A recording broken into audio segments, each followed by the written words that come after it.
Hello, I am Julia, and this is my project in reading my thesis paper and allowing myself time to discuss each section and why I included it and what were my personal thoughts while writing this paper. This was for my Master's of Spirituality at Merrimack College, and it is entitled The Eternal Sunshine of the Godless Mind, A Journey into Spiritual Atheism.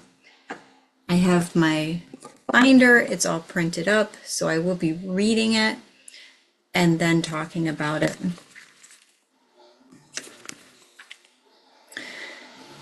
This recording will be the prelude and introduction.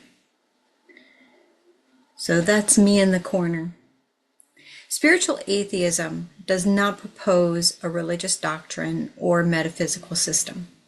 Rather, it creates an orientation towards life characterized by self-examination, ethical responsibility, wonder at existence, and the pursuit of human flourishing without reliance on supernatural belief or institutional authority. This thesis is not proposing a new metaphysical concept, nor adopting an Eastern one. It is examining whether mystical awareness can be understood as a structure of consciousness independent of theological ontology. While mystical experiences are often articulated through Christian, Jewish, Buddhist, or Vedantic frameworks, this thesis is not concerned with the metaphysical claims, but with the structure of the experience itself. Awe, silence, love, and non-dual awareness are examined as phenomenological realities, patterns of consciousness without the need for comment on whether God, Brahman, or any ultimate being exists. My aim is to show that insight, depth, and transformative quality of these experiences persist even when theological and dogmatic language is removed. And in doing so, I trace the lineage of mystical awareness across traditions while remaining grounded in the human, ethical, and conscious dimensions of the experience.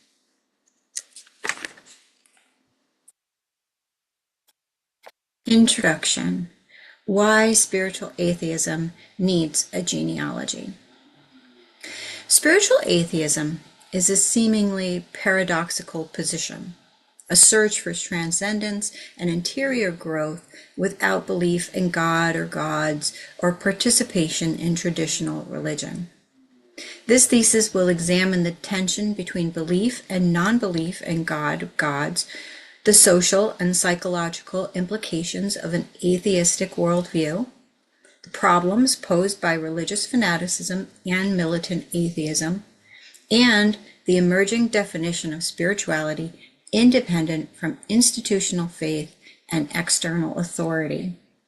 Finally, it will situate spiritual atheism within the broader cultural phenomenon known as the rise of the nuns, and consider the causes contributing to the shift, and conclude by demonstrating that spiritual atheism is a viable, logical worldview. Simply stated, spirituality is the inner life, our internal values, virtues, and ideals. However, like many of the terms in this paper, it is subjective to the person expressing it.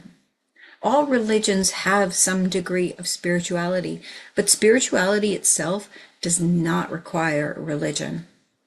In Sandra Schneider's essay from Minding the Spirit, she describes spirituality as rooted in lived experience, a conscious way of being, and a movement towards self-transcendence. It also concerns how we embody these ideas and how we uphold our sense of how life should be. I'm not writing this to dismantle religion or to convince anyone that they should think the same way I do. I know how I feel. I've made peace with my own framework. What I'm attempting to do is to put language around something that can feel very vague. I don't believe humanity is inevitably evolving. The last decade made that clear. And for a while, I thought we were becoming more accepting, less judgmental, but now it seems like much of that was performance.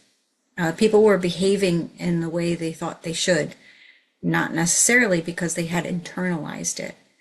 And that realization is disappointing, and it still is. But disappointment isn't the same as hopelessness. You can lead a horse to water, but you can't make him drink. And the same applies to people. Some will choose comfort over self-examination. Some will choose their own status quo.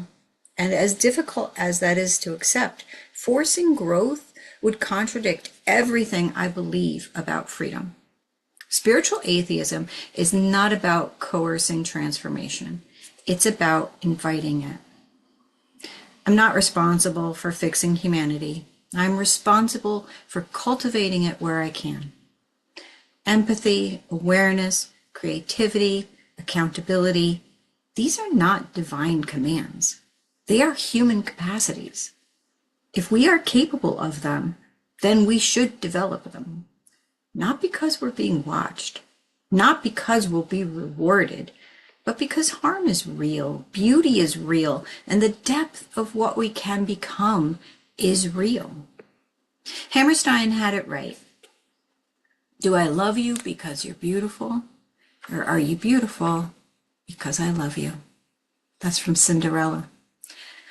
It is answerable only in the sense that we can see beauty subjectively, objectively, and empirically. I'm not the one to tell someone what they can or can't find beautiful, but I will stand by the idea that some things are beautiful just because they are. Beauty does not live solely in the object, nor solely in the observer, but in the space in between, where perception, pattern, and meaning meet. Some things feel universally beautiful, not because they are, but because we, in all our differences, are just similar enough to experience them that way. Science has explored this concept and found that beauty can be empirical. The transcendence of humanity into the realm of the spectacular and the beautiful, the genius nature of which we are capable. Some might call that God. I call it humanity. That's where I locate the sacred, not above us, but within us and between us. This isn't a system. It isn't a church. It resists rigid definition because once it becomes fixed, it becomes another orthodoxy. It's a posture, a willingness to examine, to grow, to remain open without surrendering to dogma. It's freedom, but not chaos. It's responsibility without cosmic surveillance. It's awe without metaphysical certainty. This paper aims to engage thinkers across belief traditions, not to resolve theological disputes, but to trace how meaning, ethics, and transcendence persist after the collapse of traditional theism. So, in thesis world, I guess that's where you're supposed to state what this paper is about. As a spiritual atheist, I do receive a lot of questions regarding how could you be spiritual and not believe in God. And this was just my attempt to explain what it is that I was going to do. You will see throughout the paper that there are plenty of times where there are very religious people who say things that you can absolutely interpret in a non-religious way. Maybe it's taking responsibility into yourself to do the shadow work, to decipher why you think, how you act, all of that, okay? But I did this paper utilizing the people I learned about in my classes at Merrimack, people I learned about while researching my University of Metaphysics degree, and everything. So I hope you enjoy. I'm going to try to do this in sections, and feel free to write questions in the comments. I will try to answer them as best I can. Thanks.